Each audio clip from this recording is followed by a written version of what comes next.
हाल ही में बैंगलोर से एक ऐसी खबर आई जिसने सच में सबको हिलाकर रख दिया है। एक जानी मानी कैंटीन में हुआ फूड पॉइजनिंग का मामला, और इसने हमारे खाने की सेफ्टी पर बहुत बड़े सवाल खड़े कर दिए हैं। और ये सवाल तो हम सबके मन में आता है ना, कि भाई जो खाना हम रोज खा रहे हैं उस पर आखिर कितना भरोसा किया जा सकता है।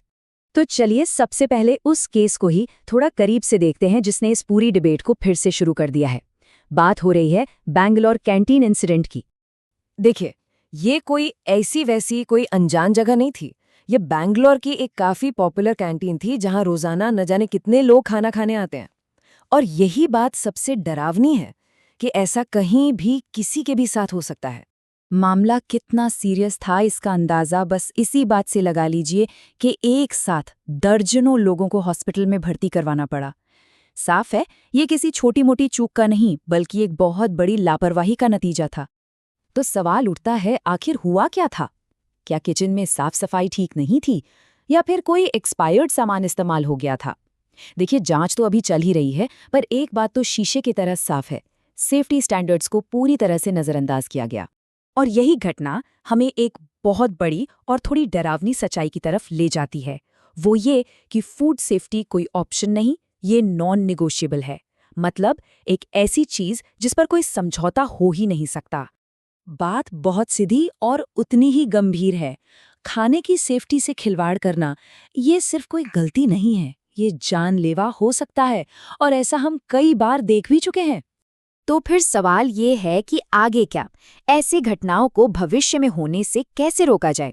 खैर, इसका एक लॉजिकल जवाब हो सकता है, एक 3 स्टेप एक्शन प्लान जो इस प्रॉब्लम से निपटने का एक ठोस रास्ता दिखाता है। तो ये रहा वो एक्शन प्लान 1, 2 और 3। 3 ऐसे कदम जो पूरे सिस्टम में एक जवाबदेही तय कर सकते हैं। आइए जरा एक एक करके इन तीनों को समझते हैं। पहला कदम और सबसे जरूरी, सख्त हाइजीन और लाइसेंसिंग के नियम। और इसका मतलब सिर्फ कागजों पर नियम बनाना नहीं है, बल्कि हर राज्य में ये पक्का करना कि खाना बनाने की जगह, वहाँ के बर्तन, यहाँ तक कि बनाने वालों की साफ सफाई, सब कुछ टॉप क्लास हो। लाइसेंस भी सिर्फ उन्हीं को मिलना चाहिए जो इन कड़े पैमानों पर खरे उतरें। अब दूसरा कदम, जो शायद इस पूरे प्लान का सबसे तगड़ा हिस्सा है, वो है बिना बताए इंस्पेक्शन। जरा सोचिए, अगर जांच टीम बताकर आएगी तब तो सबको चमका दिया जाएगा, है ना? असली हालत तो तभी पता चलेगी जब अधिकारी अचानक से किचन में पहुंच जाए। यही डर असल में नियमों का पालन करवाएगा। और फिर आता है तीसरा और सबसे मजबूत कदम, इसे एक क्रिमिनल केस की तरह ट्रीट करना। जब खराब खाना परोसने को सिर्फ एक छोटी मोटी भूल नहीं बल्कि एक आपराधिक लापरवाही माना जाएगा, जब इसके लिए भारी भरकम जुर्माना और सजा का प्रावधान होगा, तभी जाकर रेस्टोरेंट और कैंटीन चलाने वाले इसे गंभीरता से लेंगे। तो अब आगे का रास्ता क्या है? देखिए, समाधान सिर्फ नए नियम बनाने से नहीं होगा। इसके लिए एक बड़े बदलाव की जरूरत है, और वो बदलाव हम सबसे ही शुरू होता है।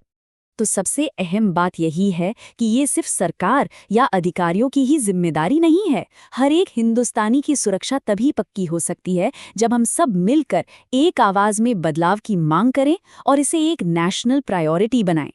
और आखिर में ये पूरा एनालिसिस हमें एक बहुत ही जरूरी सवाल के साथ छोड़ जाता है, क्या हम बस अगली किसी ऐसी ही दुखद घटना का इंतजार करते रहेंगे, या इस बार सच में एकजुट होकर एक सेफ भविष्य की मांग करेंगे? ये सोचने वाली बात है।